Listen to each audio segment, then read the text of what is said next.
Why the unconscious mind exists at first place. Can we do certain jobs and functions while we are unconscious?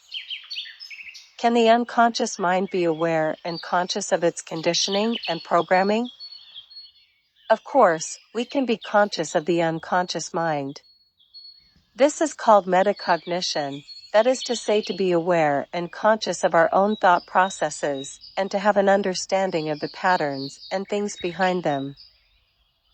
So we can handle mental images consciously and not be identified with it. Can we just observe it with division and conflict?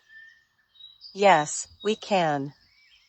But as long as we remain conscious and aware and we keep our senses alert, not to fall for any mental image projection and not to get involved with it by any means. That is to say, not to engage with it by trying to stop it, preventing it, tamper with it. It is a mirage and an illusion with the sole purpose to get your attention and reaction. Remember that you are the fuel for these images. It sustains its continuity by your attention and reaction. So no action should be taken. Anytime you try to correct, justify, reason, argue, or befriend with it, it will grow bigger and stronger. Remember, you are dealing with your own memory, your archive, and years of programming and conditioning, which did happen mostly unconsciously. So just observation without distortion, division, and conflict. Which means your memory and programs are who you are, and they are part of you. Whether they are pleasant or ugly. Whether you have been badly conditioned or you have been overtaken care of and spoiled. Any attempt to reject them, separate from them, hate, love, care, or deny them by means of escape, such as cigarettes, alcohol, drugs, entertainment, and amusement, will always result in deepening its existence and in further divisions and conflicts. So, is it possible to go directly to the source? That is to say, to the unconscious. Is it possible to unconsciously dissolve and erase unpleasant memories and thoughts? Is it possible to work out solutions and think unconsciously? First, we need to understand the process of registering information in the memory. When this process happens, where it takes place, who decide what information to keep. During sleep, when we are unconscious, the brain starts to analyze the information we have accumulated during the day. Which ones to keep and register in the long-term memory, and which ones to dispose as not necessary. So who is doing such complicated tasks when we are unconscious and unaware? For sure, it requires intelligence to perform such job. Of course, it is the unconscious mind. During sleep, we react to dreams, that is to say, to mental images physically, as if we are present there in the moment. Although some dreams involve ancient events from the past, and some of the dreams involve incidents which are forgotten consciously, but remained in memory archive. So how come the brain reacts to such events from the past, and how come our body responds to them by increasing heart rates, blood pressure, muscle contraction, and heavy breathing? This is because the brain does not make difference between reality and imagination. Yes, it's true. The brain reacts as soon as it sees a mental images, and treat it as real and as on the present moment. This process and reaction happens also during the day when we are thinking with images. Once you try to visualize something, you will figure it out. This is how advertising companies taking advantage of this faculty. Unfortunately, women's body have been abused intensively for such purpose. This is why 25% of the internet content is classified as of adult content and is often trending as top of list in many countries depending of culture, tradition, conditioning, and programming. So how can we escape from such conditioning and programming, knowing the fact that the brain knows not difference between reality and imagination? Kindly keep in mind that this is an open discussion. There is no authority here. There is no instructions. This is an invitation to discuss, question, and investigate important matters, which has big influence on daily life. The subject matter is not familiar as we are going to the source of our own programming and conditioning. Since we are born, we have been instructed and told what to do by various forms of authority without questioning and investigating. The most crucial part of this programming happens before the age of 7, when we were unconscious. By the time people regain their awareness and independence, things start to feel different and confusing. Any attempt to break free from the habits, the norms, the rules and regulations, the customs and traditions will always be faced with rejection, division, and conflict, either internally within the self or externally opposite to the others. All the means of escape will always deepens this division. So the important question here is, who is this thinker and what are these thoughts? Is there a division at all between the thinker and the thoughts? Is it possible to just observe without division and distortion and conflict? Kindly keep in mind that this is an open discussion. There is no authority here.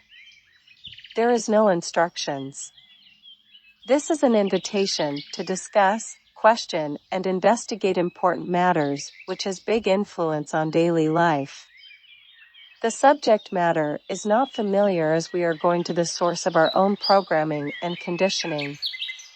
Since we are born, we have been instructed and told what to do by various forms of authority without questioning and investigating. The most crucial part of this programming happens before the age of 7, when we were unconscious. By the time people regain their awareness and independence, things start to feel different and confusing. Any attempt to break free from the habits, the norms, the rules and regulations, the customs and traditions will always be faced with rejection, division, and conflict, either internally within the self or externally opposite to the others. All the means of escape will always deepens this division. So the important question here is, who is this thinker and what are these thoughts? Is there a division at all between the thinker and the thoughts? Is it possible to just observe without division and distortion and conflict? First, we need to understand more details about the brain, the memory, and the functions of the mind, whether conscious or unconscious. Let's look at dreams. Let's investigate and question. What happen in dreams? Is there rules and regulations that govern the events in dreams? It's obvious that anything can happen in dreams. The mixed images and the events in dreams are not regulated by logic and reason and are not limited by time and space. So who is manufacturing those dreams, and who is projecting those images while we are unconscious? Of course, it is the unconscious mind that is handling those informations from memory archive, mixing and shaping them into images and events. Why the unconscious mind does not follow any rules and regulations, any reasoning and logic? Is this the nature of the unconscious mind? Can we put some sense into it? Can we educate it? Behave it according to civilization? What happened during the day? Does the unconscious mind goes away until we fall asleep again? Is there such thing as daydreaming? Is there something called imagination? Can we visualize things which are from the past?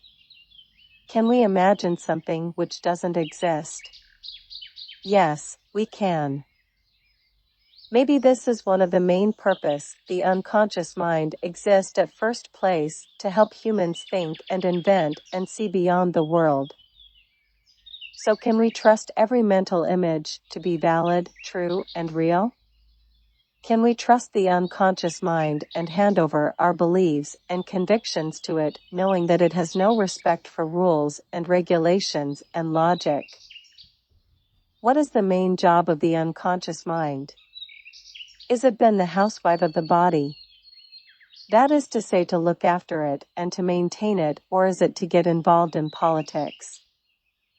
Is it safe to be trusted with such tasks, and to be trusted knowing the fact that it cannot differentiate between reality and imagination? In the Eastern culture, they call the unconscious mind the monkey mind because it's restless and it jumps from one thought to another. So can we handle a weapon to a monkey? If we don't trust our own mind, is it possible to keep it off the jobs? Can it be unemployed? Jobless? Can it remain still, under control, and obedient? It is known that a person can be easily a slave to desires and pleasures. If the person is not able to curb one's enthusiasm, this will turn to addiction, which is the absence of reason and logic. The unconscious will take over and dominate decisions and actions. It is very important to define the relationship between the conscious and the unconscious mind. Such definition will help to assign the exact rules of each side and will ensure a smooth flow of informations and synchronization. There will be no waste of time, effort, resources on processing informations and emotions. There will be no division and no conflict. For example, certain situations requires the person to be strict and more serious, that is to say, to remain attentive, aware, and conscious. While other situations, when person having fun, enjoying good company with friends, trying to be creative, it requires more imagination and less rules, regulations, and thinking.